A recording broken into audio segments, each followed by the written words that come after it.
रायगड जिल्हा परिषद आणि पंचायत समितीची नुकतीच आरक्षण सोडत जी आहे ती जाहीर झालेली आहे आणि त्यानंतरच लगेचच आमदार महेंद्र दळवी यांच्या अलिबाग येथील निवासस्थानी शिंदे गटाची महत्त्वपूर्ण बैठक जी आहे ती संपन्न झालेली आहे। त्या बैठकीसाठी आमदार महेंद्र थोरवे, त्याचबरोबर मंत्री भरत गोगावले आणि त्याचबरोबर शिवसेना शिंदे गटाचे महत्त्वपूर्ण पदाधिकारी अर्थात जिल्हा प्रमुख, तालुका प्रमुख उपस्थित होते। नेमकं त्या बैठकीमध्ये काय राजकीय खळबळ शिजली या संदर्भात बोलण्यासाठी माझ्यासोबत आहेत रायगड जिल्हा प्रमुख प्रमोद घोसाळकर। सर, आपलं स्वागत आहे। रायगड एकंदरीत या बैठकीमध्ये काय काय शिजलेलं आहे, राजकीय काय खळबळ याच्यामध्ये शिजलेली आहे? रायगड जिल्हा परिषदेमध्ये जिल्हा परिषद आणि पंचायत समितीच्या निवडणुकांचं आरक्षण जाहीर झालेलं आहे। रायगड जिल्हा परिषदेमध्ये एकूण 59 सीट आहेत। आपल्या रायगड जिल्ह्यामध्ये एकूण 7 आमदार आहेत।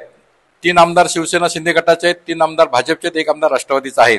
त्यावेळेला आमदार दळवी साहेबांनी आमचा प्रस्ताव आणला आमच्या सर्वांच्या सहमतीने की एक प्रत्येक आमदाराला 8 सीट याव्यात, 8×7=56। उर्वरित 3 सीट आहेत ते तिन्ही पक्षांना घ्याव्यात, म्हणजे सर्वांना न्याय मिळेल आणि पक्षाच्या रेशोप्रमाणे आणि पक्षाच्या मेरिट प्रमाणे त्या सीट वाटल्या जाव्यात। त्यावर तो प्रस्ताव त्यांनी मान्य करावा राष्ट्रवादीने, अशा प्रकारची आमची भूमिका आहे।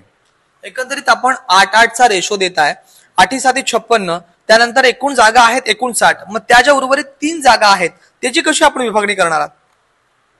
प्रमुख 3 पक्ष असल्यामुळे तिन्ही पक्षांनी 1-1 सीट घ्यावी, म्हणजे 59 सीट होऊन जातील।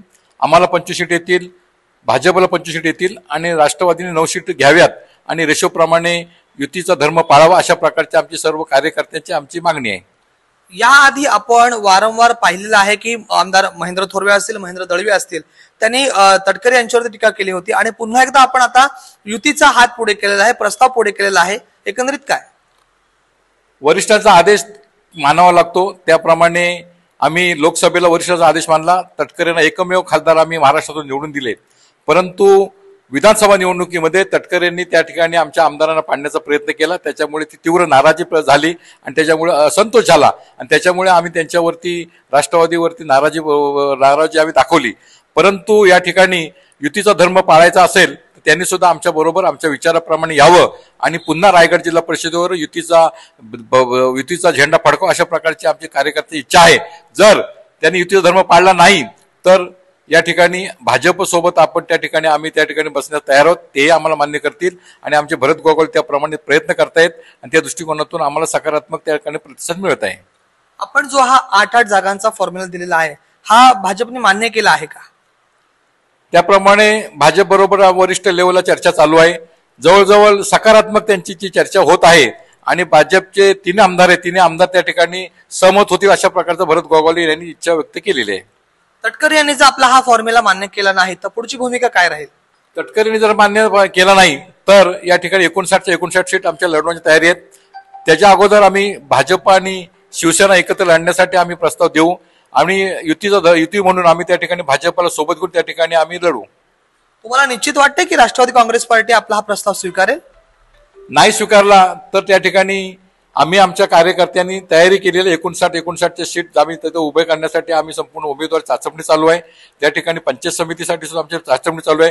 त्या दृष्टिकोनातून आमचे कार्यकर्ते कामाला लागलेले आहेत। आमची तयारी आहे 59 सीट लढवण्याची। जर वरिष्ठांनी त्या ठिकाणी जर तटकरेंनी जर आमचा फॉर्म्युला मान्य नाही केला तर आम्ही त्या ठिकाणी आमची ताकद दाखवून देऊ त्यांना। एकंदरीत जर फॉर्म्युला मान्य केला तर आपल्या पक्षामध्ये आणि राष्ट्रवादीमध्ये जी धुमचक्री सुरू आहे त्यावरून असं वाटतंय की प्रामाणिक काम होऊ शकतं?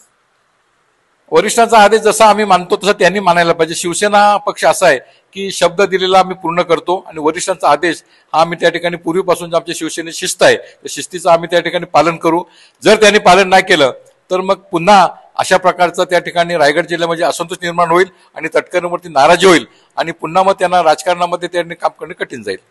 एकंदरीत आपण जर पाहिलं तर पालकमंत्री पदाचा प्रश्न जो आहे तो प्रलंबित असताना पुन्हा एकदा आपण राष्ट्रवादी काँग्रेस पार्टीला युतीचा हात देत आहे, काय समजावं जनतेने?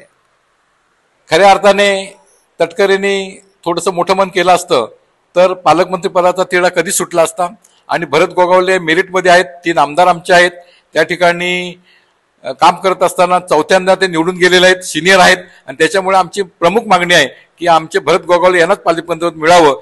त्या दृष्टिकोनातून वरिष्ठ लेवलला हालचाल चालू आहेत, कदाचित ते मान्य होईल। धन्यवाद सर। हे होते रायगड जिल्हा प्रमुख प्रमोद घोसाळकर. त्यांनी स्पष्टपणे सांगितलेलं आहे की रायगड जिल्ह्यामध्ये एकूण 7 आमदार आहेत. प्रत्येक आमदाराला 8-8 जागा देण्यात याव्या आणि उर्वरित ज्या 3 जागा आहेत त्या प्रत्येक पक्षाला अर्थात राष्ट्रवादी काँग्रेस, शिवसेना शिंदे गट आणि भाजपा अशा वाटून देण्यात यावा. अशी जी बैठक जी आहे ती आमदार महेंद्र दळवी यांच्या निवासस्थानी झालेल्या बैठकीमध्ये जे आहे ते राजकीय खलबतं अशा पद्धतीने शिजलेले आहेत. आता एकंदरीत यांच्या प्रस्तावाला राष्ट्रवादी काँग्रेस पार्टी जे आहे ते स्वीकारते का हेच खरं पाहावं लागणार आहे. राज वैशंपायन, TV9 मराठी, रायगड.